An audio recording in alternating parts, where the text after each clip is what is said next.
नमस्कार दोस्तों, पुण्य श्लोक के शो में आज हमने देखा देवी अहिल्या उसी जगह होती है जहाँ पर उन पर हमला हुआ है और मालवा जनता आहत हो चुकी है, घायल हो चुकी है, तो कुछ मृत्यु प्राप्त हो चुके हैं।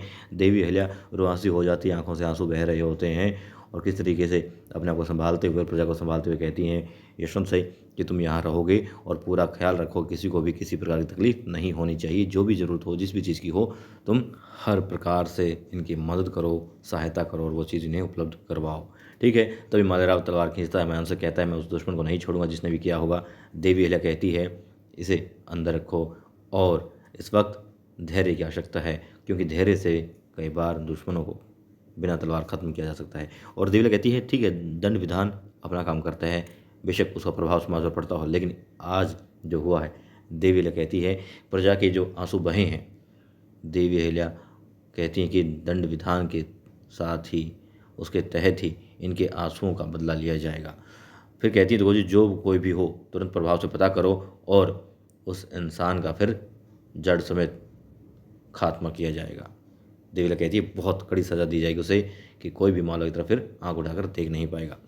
तभी अब फ़ायदा उठा रहे होते हैं ये हरिपंथ जी, जो सूचना मिली है और जो देखा है इनके आदमियों ने, और कहते हैं अपने आप को जोशी जताते हुए कुंदन साहिब से ये ग्रह इस तरीके से उलझ गए हैं देवी अहिल्या के कि वो सांस नहीं ले पा रही हैं। वो कहते हैं क्या मतलब? वो कहते हैं ग्रहों का। जी हाँ, ग्रह सांस नहीं ले पा रहे हैं, इसलिए हमें लगता है कि मालेराव और देवी अहिल्या पर बहुत बड़ा खतरा मंडरा रहा है। वो कहते हैं किस तरह की बातें कर रहे हैं आप? वो कहते हैं देखो बातें मैं किस तरह की कर रहा हूँ आप ये छोड़िए, इस वक्त ये बताइए कहाँ है देवी अहिल्या? वो बताती है ध्यान कक्ष में। ध्यान कक्ष?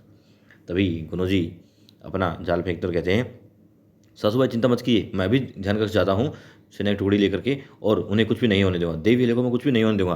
आप गौतम भाई साहब रोकती हैं, कहते हैं रुक जाइए जावेद साहब रुक जाइए। वो कहते हैं हमारे बेटी और हमारा पोता दोनों खतरे में हैं, तो उनको बचाने के लिए आप नहीं बल्कि वो गौतम भाई साहब खुद जाएंगी। और फिर वो कहती हैं कुछ सैनिकों के लिए। तभी गौतम भाई साहब से कहती है द्वारका भाई साहब देखिए ये वक्त इस समय इन सब बातों के लिए नहीं है। वो कहती है नहीं द्वारका भाई साहब, हम सही बात कर रहे हैं और हमें यानी गौतम भाई साहब को गुरु जी पर कतई विश्वास नहीं है। ठीक है। फिर गुरु जी मन ही मन कहता है कि बस ये तो शुरुआत है, अभी देखते जाना। हाँ तुम जाओगी मगर उनका खात्मा ही देखोगी।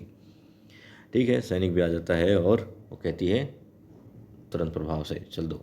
ठीक है। तभी वो कहती है पलटन लेके जाओ, पलटन लेके जाओ सासूबाई, लेकिन खाली हाथ वापस आओगी। अब देवी अहिल्या को बचाने के लिए वो जाएं, उससे पहले ही आ जाते हैं वहाँ पर देवी अहिल्या, तुकाजी, यशवंत, मालेराव, और उन्हें देखते ही मैना चलाती है कि आ गई देवी अहिल्या आ गई। और फिर सांस में सांस आ जाती है गौतम भाई साहब की भी, लेकिन गुरु जी हैरान हो जाते हैं और हैरान हो जाता है ये हरिपंथ भी कि आखिर ये लोग कैसे बच गए। खैर फिर वो पूछती हैं कि अहिल्या सब ठीक तो है ना? वो कहते हैं हाँ बिल्कुल सब ठीक है, क्या हुआ? कोई बात नहीं। तुम्हारे हाथ को क्या हुआ? नहीं कुछ भी नहीं, बस। वो कहती है हमारा मन घबरा रहा था, बताओ क्या हुआ है? देवी ले कहती है कुछ भी नहीं, हम बिल्कुल ठीक हैं और कुछ भी ऐसी बात नहीं थी। वो पूछती हैं तुको जी से, कहती कोई बात नहीं है ससुबाई, हम बिल्कुल ठीक हैं, चिंता की भी कोई बात नहीं है। वो कहती जब मेरा बेटा मेरा मालेराव मेरे साथ हो, इतनी ऊर्जा के साथ में मेरे साथ हो, तो फिर भला उसकी आई को क्या खतरा हो सकता है? कोई कुछ नहीं बिगाड़ सकता फिर उसकी आई का। और ये बात सुन करके मालेराव खुश होता है, घर से फूला नहीं समाता, और गौतम भाई साहिब को भी खुशी होती है। वो कहते तुमने बिल्कुल ठीक कहा, चलो चलो यहाँ से। ठीक है। अब सब लोग वहाँ से चले जाते हैं और गुरु जी कहता है ये तो शुरुआत है। लेकिन जब देवी ला जा रही होती है तो देखती हैं गुरु जी की तरफ कि कहीं तुम्हारा काम तो नहीं है, और मालेराव भी देखता है गुस्से से उसकी तरफ। खैर उनके मन में पहले से ही उसके प्रति जो भाव होने चाहिए वही हैं, इसलिए भी हो सकता है देख रही हूँ। मगर गुरु जी कहते हैं तो शुरुआत है, जब आया है तो खात्मा करके जाएगा, वक्त कितना भी लगे, लेकिन ज़िंदगी कितनी भी जिए, मौत से अंत होता है। और वो कहता है गुरु जी उन सब की मौत है। और वहाँ दिखाते हैं, जी हाँ, सौभाग सिंह को। और वो कहता है कि देखो अपने आदमियों से कहता है कि तुम लोग मतलब बात बताने के लिए आए मुझे कि हम हार गए हैं, सफलता नहीं मिली, कैसे कर सकते हो तुम लोग? उन पर वो तेल छिड़क देता है और फिर कहता है सब दुश्मन बच के भाग गए हो, तुम हमें बताने के लिए आए हो, हमारी हार की आग पर हाथ सेकने आए हो? नहीं। अब वो कहते हैं हमें छोड़ दीजिए छोड़ दीजिए, मगर कहते नहीं तुम्हें जलाऊंगा। वो कहते नहीं हमें छोड़ दीजिए छोड़ दीजिए। कहते हैं ठीक है, आँख बंद कर लो और मुक्ति मांगो, तो मैं छोड़ दूंगा, कोई बात नहीं, मेरे लिए काम करोगे सिर्फ मेरे लिए? कहते हैं हाँ बिल्कुल, सिर्फ अच्छी खबरें आपको देंगे। अब वो कहते हैं मतलब सच्ची नहीं दो? कहते हैं सच्ची देंगे, हम मतलब कि वही काम करेंगे जो आप कहेंगे, और उसके खिलाफ या उसके अलग जो है कोई भी निष्कर्ष नहीं होगा, कोई भी परिणाम नहीं होगा, जो आप कह देंगे बस वही काम हो जाएगा। कहते हैं ठीक है, आंखें बंद करो और फिर कहो कि जो मैं कहता हूँ और तुम्हें मुक्ति दूँ। बोलो और मेरा साथ दोगे हमेशा। ठीक है, वो लोग आंखें बंद कर लेते हैं और फिर वो उनको आग लगा देता है। और फिर दिखाते हैं देवी अहिल्या मंदिर में होती हैं, भगवान से प्रार्थना कर रही होती हैं, शक्ति मांग रही होती हैं शत्रु का नाश करने के लिए।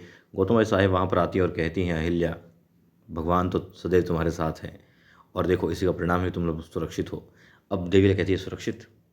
वो कहती हैं, आई साहेब बस किसी तरीके से बचे हैं हम लोग। वो कहती हैं, क्या? तो बताती हैं, मालेराव पर हमला हुआ, मालेराव को मारने की कोशिश की गई, उसकी प्रजा पर हमला हुआ, बहुत सारे लोग घायल हुए हैं और कुछ।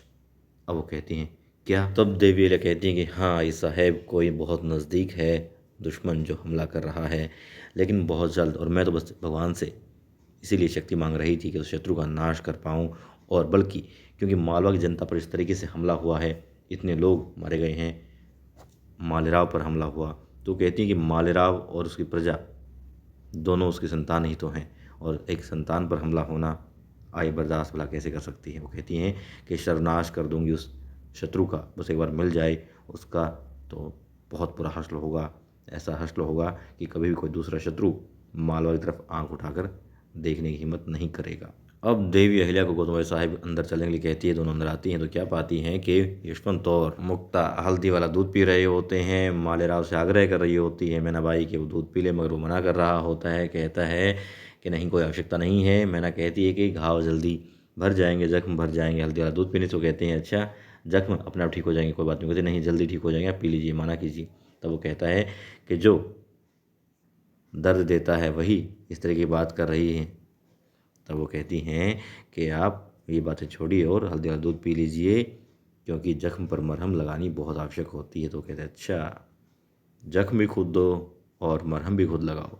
तभी देवी आगे आती है और कहती है मालेराव क्या बात है।